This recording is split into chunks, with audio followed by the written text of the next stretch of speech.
to the 5th edition of Drive-Thru Review. Today we're going to be reviewing Legions of Darkness. It's a States of Siege game from Victory Point Games. For those of you not familiar with Victory Point Games, they come in this bag. They cost about $25. They're not known for their components, as you can tell, but they are known for their gameplay. I've got a couple of these games. This one's really fun. I'm going to show you a little bit more about it. Another game in that series is Autumn and Sunset, which is getting a little bit of reviews and feedback on the Geek. This one's really good as well.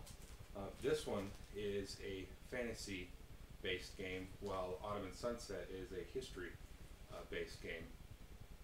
This one is a really good introduction, I think, to the series.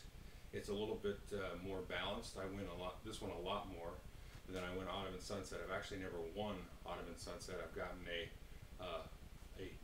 okay defeat in that one, and this one I've actually won a few times, and there's varying difficulty levels. Just to give you an idea of some of the other things I have, this might be what you call a big box game. This is called Forlorn Hope. It's sort of a Space Hulk type of game, and I'll probably be reviewing this one at some point in the near future. The developer of this one, if you're familiar with this one, actually developed Legions of Darkness. And I'll show you a quick bit about the gameplay. It's really fun. It takes about 30 minutes, and if you want to think of it in a certain way, it's kind of like Defenders of the Realm Light, and that'll become more clear when I show you a little bit more about the gameplay. Okay, so here's the basic layout of the game. Basically what you're trying to do is defend your castle from these advancing armies. And then you can see there's different types of armies. Like in this case it's a flying army, in this case represented by Wraith. There's also a dragon army that you can use in this track. There's a zombie army going up the east wall. There's a skeletal army coming up the west wall. And here's the gate track, and actually you can see there's two armies here. So I'll explain that neat little aspect there. Here you see actually a terror track, and this army will only be present in the night, and once it turns back to day it'll fall off. So you can see it's really short, but it only happens in the night. And there's a couple of other differences here. So the east wall, the west wall, and the gate are trying to break through your defenses and sack your castle. If they do that, you lose. The Sky Army and the Terror Army, when they break through, they don't actually try to get into the castle. What they'll do is reduce your defenses. And you can see you've got these little tracks up here that show you the amount of common and regular foot soldiers up here. So these are your melee attacks, and you can see it starts up here, and you can see you get 3 attacks. You may not be able to see that, but while this counter's up here, you can give 3 melee attacks per turn. As you lose melee defenders, it's going to drop down until you have 0. Here's your ranged attacks, and here's your priests, which actually, when you use their ability, it actually increase your divine magic here. You can see there's 2 types of magic. There's an arcane tracker here, and then there's a divine tracker, and this track goes from 0 to 6. And so certain spells will be arcane, think of that like wizard spells, and then your cleric or priest spells is your divine. And when you cast these spells, these will go down. And so what the priests do is they actually give you a bonus to increasing your divine mana, so to speak. So what you're going to be doing on your turn is drawing a card. And since it starts off, you can see the time counter up here is in the day. You're going to draw from the day deck. When it gets into the twilight and the nighttime, you'll draw from the night deck. So what you're going to do very simply every turn is draw a card, and it's going to tell you what advances. So you can see the Gate Army advances 1 step, the Western Army advances 1 step, and the Sky Army advances 1 step. After that, it will give you some kind of action to execute. In this case, you'll roll a die. On a 1, you'll actually lose a priest, and on a 2 or 3, you'll lose an archer. And then it gives you actions. So you can see in this case you have 2 actions and 1 heroic action. Now 2 regular actions, there's this little cheat sheet here, and it looks more complicated than it is, and you've got a bunch of different actions. You can actually attack, and if you attack you actually roll a die, and if you roll higher than the army's defense, it'll actually push it back a space. So you can see if the Gate Army advanced, well, if you roll attack and rolled higher, it'll push it back. You can try to build fortifications. In this case you can build acid, And you can see, let me move these little guys here. You can build acid, you can build oil, you can build lava and stuff.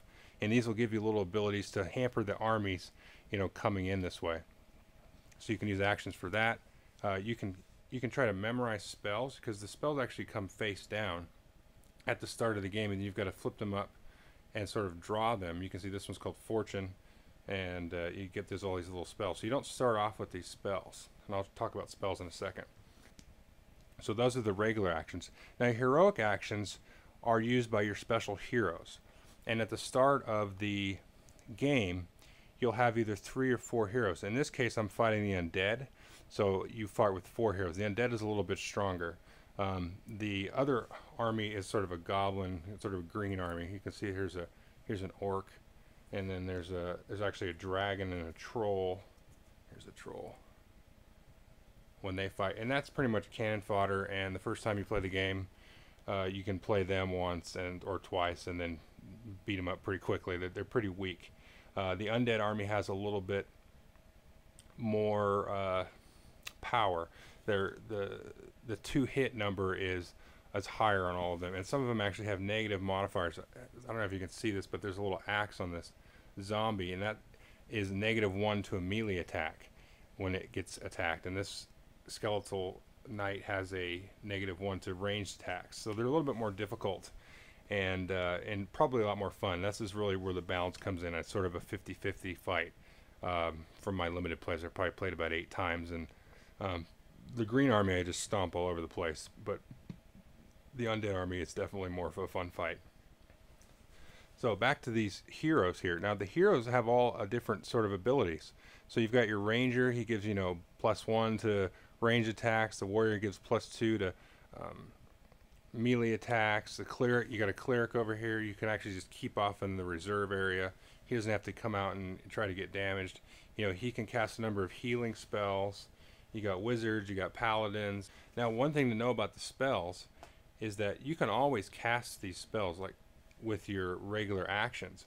But if you have a cleric or you have a wizard, then the divine and arcane spells will have that much extra power when you use them with a heroic action.